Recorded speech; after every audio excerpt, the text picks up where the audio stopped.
No, we'll just take everything on this side, and then he'll be. You've got all the bells and whistles to hook on. I don't really have anything. That's where I was going to. Okay, and then just go. Do you want to go around the back? Yeah. I'll put him in my pocket here. Thank you, Chief. Yeah, absolutely.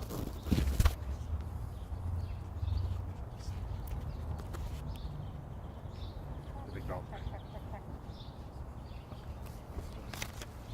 Do I have to put on pocket? Yeah, absolutely. Cassie's the audience leader.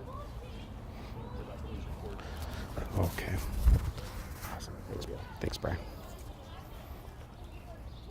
Okay. All right. Yeah. Toss. Yeah. If you guys are ready, we're ready. We're ready. Okay. Okay. Well, thanks for being here today to talk about an officer who was shot.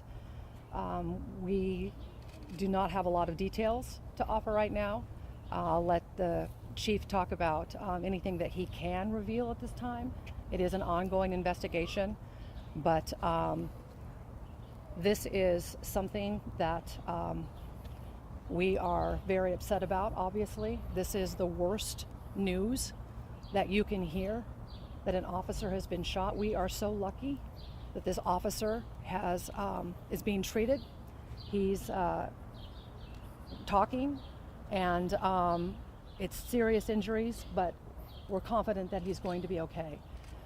This is an example to our community that our officers put their lives on the line every single day. And we have seen an uptick in drive-by shootings, an uptick in violent crime. That's why we have stood up a violent crimes task force. This violence has got to stop. We were inches away from losing an officer. And again, I got a knock on the door today about this. I'm just going to tell you, it's the worst news that a mayor could hear. It's the worst news that a police chief and his fellow officers can hear. It is, my God, the worst thing the family of an officer can hear. And let me just tell you, this has got to stop. We have got to stop resorting to violence and the shootings that we're seeing. And as a community, we need to do better. I'm going to let Chief Meidel give you the details, but this is a sad day for our community. We just hosted an iconic event. Hoop Fest came back after 3 years. We have a lot of people from out of town here for this weekend. Thank God this didn't happen in our downtown core with thousands of people, spectators and players downtown. We are so very fortunate that this wasn't worse. But I'll let the chief talk about more details.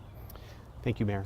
So this is all preliminary information. The investigation is still ongoing at this time. We're really at the beginning stages of this investigation. So again, just to remind everyone, this is all subject to change, but here's the information we have now. This afternoon at about 1:40, the Spokane Police Department received a report of a drive-by shooting in the area of 1600 East Garland. While officers responding to that drive-by shooting, a second report came in of a drive-by shooting occurring at 3000 North Martin. One of the first officers in the area noticed a suspect vehicle that matched one of the descriptions given by one of the complainants on the drive-by, closing rapidly on her vehicle. As a second officer responding to that scene drove past the officer in the suspect vehicle. Shots were fired from the suspect vehicle at the officer as he was driving by. That officer was wounded in the leg, in the head. The suspect vehicle then fled the scene at a rapid rate with multiple officers in pursuit of the vehicle. The suspect vehicle subsequently crashed and 2 occupants fled. They were quickly apprehended by Spokane police officers. We did recover several guns from the scene. There are multiple scenes related to this. We transported the officer to the hospital where he is in serious but stable condition. As you heard the mayor say, we were able to speak with him. He is coherent. and he's surrounded by his family and his loved ones right now. We did ask the Spokane County Sheriff's Office to take over the lead on the criminal investigation portion of this, so they will be the lead investigative agency on this incident. We will have much more information as this unfolds. We do have 2 people detained related to this incident. At this point, we do not believe there are any more outstanding, but the investigation will reveal whether there's any more involved in this. Any questions? Sorry, I have no questions. Can you tell us again where the officer was wounded?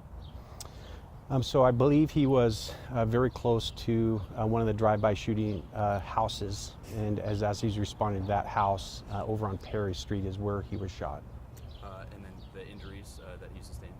He received an injury to his leg and to his head. Sir, when I was passing by, I covered the property crime ring that was busted, and it was right by these homes that are now guarded off again. Can you say if that was connected to that property crime ring bust that now is a part of this drive-by shooting? I don't have that information right now. Yeah.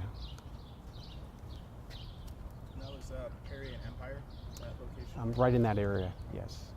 Do you have like a chronological timeline as to like when where the first one was, where the second one was, and then like third, fourth, fifth? Of the different scenes? Of the different scenes, yeah. I don't have that for you right now. I can tell you the first drive-by shooting was called in at 1:40, and then there was a second drive-by shooting called in shortly afterwards. Sounds like there was a 5-minute delay on that second drive-by shooting, but it occurred after the first drive-by shooting. So officers were flooding the area, and that's when one of our officers said she saw a vehicle matching the description involved in the drive-bys quickly and aggressively closing in on her vehicle. And we had a list of 5 locations. That's where all drive-by shootings were reported there, at each of those locations? We can get you the exact information on the number of drive-bys reported at that location, but the preliminary information is at least one of these locations has been involved in multiple drive-bys. And are you thinking the suspects detained were responsible for all of these? Any sort of idea on these connections at this time? We anticipate that should come out through the investigation, but I don't have any information to give you on that right now. I do need to point out, this is the 3rd law enforcement officer shot in our area in the last 2 years. We had Officer Rodriguez shot by carjacking suspects, if you recall that incident. And then we have an ATF agent that was also shot out on Sunset Boulevard as well. And as the mayor has indicated, the level of violence in this community has to stop. This is outrageous. We have a violent community preying on other community members, and we have a violent community that is now targeting officers, and this absolutely has to stop. Did any officers fire any shots during the incident? At this point, the initial investigation, it does not appear any of our officers fired any of their weapons. And there were no civilians injured, is that correct? I don't have any in terms of by the Suspect. related. I don't have information for you right now. Are you able to give any sort of details about the location of the officer, anything like that at the hospital or anything? No, not at this time. Out of respect for the family, yeah, we prefer folks not go up to the hospital. Did the suspects turn themselves in, or like were they taken into custody violence there? Or was No, the suspects ended up crashing and then fleeing from the vehicle, and we had officers in the area that were able to quickly apprehend them. Can you say again, you recovered several weapons and firearms at the scene? We did recover several weapons, yeah, and again, I anticipate that will be coming out exactly what we recovered in the next couple of days. And then, sir, I'm just trying to get a better understanding. Like we said, we have 2 locations where there is the first shooting and then the second shooting. These other addresses, 600 East Dalton, Liberty, Nevada, Empire, and Perry, is that just where you guys are looking for more details? Or I guess, why is there active scenes still there? So each of the drive-by locations is a scene that we need to process. The location where the officer is shot is a scene that we need to process. And then the location where the suspects crashed their vehicle is a scene that we need to process. And then additionally, the location where the suspects were actually apprehended and taken into custody needs to be processed as well. So yeah, it's accurate to say there are many scenes that we still need to process. How long can folks expect closures in those areas? I would say at least for the next several hours. Mayor, sorry. Go ahead. I was just going to say, Mayor, you say something needs to change. I guess, what do you want our community to know? This is a terrible day. What change needs to happen, and how can we all support that? Well, we need to stop resorting to violence. And we're seeing more and more of that in our community. And in communities across the country. Cities across the country are facing an uptick in crime, and especially violent crime. We need to get a handle on that. I am thankful that these individuals are in custody right now, and we'll have more information on whether or not they're the ones who committed the crime. But I am thankful for the quick work of our officers who are on the scene. I am thankful that we didn't lose an officer this afternoon, and we need to do something to compel our communities to not resort to violence. And I understand, coming out of COVID, we've got mental health issues in our communities. We've got a fentanyl crisis in our community. We are a distribution hub for narcotics because of geographically where we are, close to Canada, I-90 to the east coast. But we've got to get a handle on that, and we need help. Communities need help to be able to do this. And I am thankful for the chief's leadership. I'm thankful for the Violent Crimes Task Force and the work that they're doing, the crimes that they are solving, the suspects that they are getting. But these people need to be in jail, and they need to be in jail for a very long time. Chief, we heard from the mayor about her first reactions to the news. What was your first reactions when you heard this news? There's a full gamut of emotions. There's fear. Is the officer going to be okay? Are any more officers going to be injured? Anger that our officers are going out here every day to protect the community and keep them safe, and that someone would target our officers. Sadness for the level of trauma this causes, not just physical trauma, but emotional trauma. It's the full gamut. And then a little bit of gratefulness when I received information that he was in stable condition, serious but stable. Have you got a chance to visit the officer? I did, yes. We both did. Yes. Are you able to elaborate on how that went? It went well. He was alert, coherent, worried about others covering his shift, and again, worried about the department and the officers that may have to cover his shift, and then also worried about making sure that we have enough officers for the roll calls to keep our communities safe. Similar, related to all this, but were there any major events like this at Hoop Fest? Any big calls that you had to respond to throughout the weekend?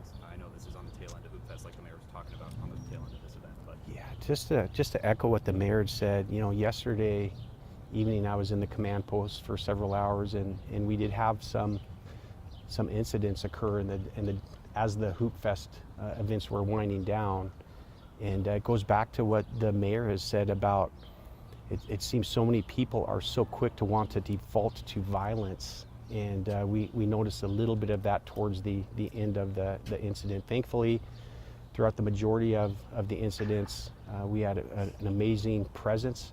The majority of the people, the overwhelming majority of the people that were down there were happy, they were excited. The community's open again. They're excited to see their family members play and be able to intermingle with other community members. It's just, we have to always be mindful that there is a very, very small group out there that looks at these types of events differently than we do. And thankfully we had sufficient resources to make sure that everyone had a good time and it was safe. Chief, can you share who the suspects are and what charges they're booked on? I anticipate we will be able to get that out tomorrow. Okay. Yeah. How frequently are drive-by shootings being reported this year, and how does that compare to years past?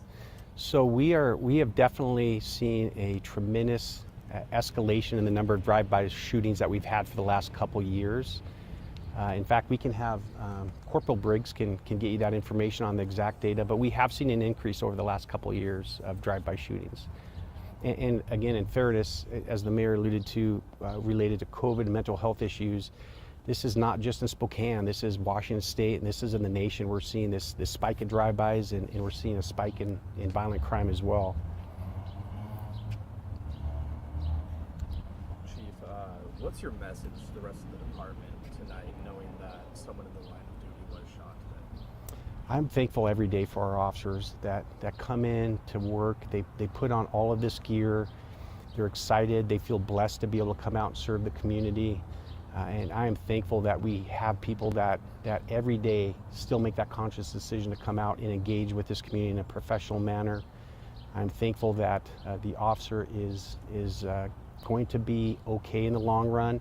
He's got a long road of recovery ahead of him.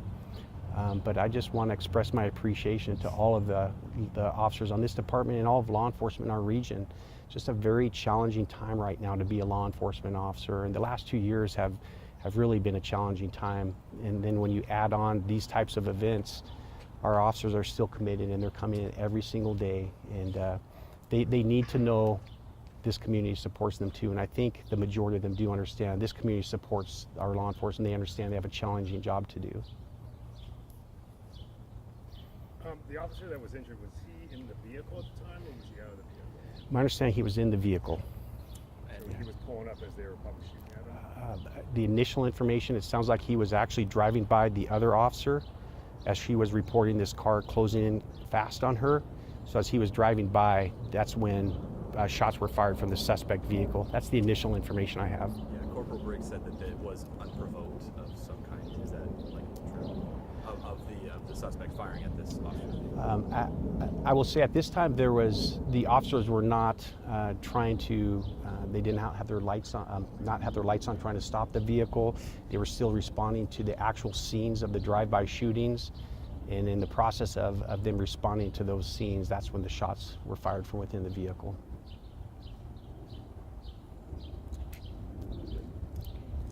Thank you. Thank you guys for your time. All right, thank you. Sorry for those audio issues too. So for everybody, I will have a written release out tonight, just with nothing additional, but I'll send that out here in the next couple hours, hopefully within the hour.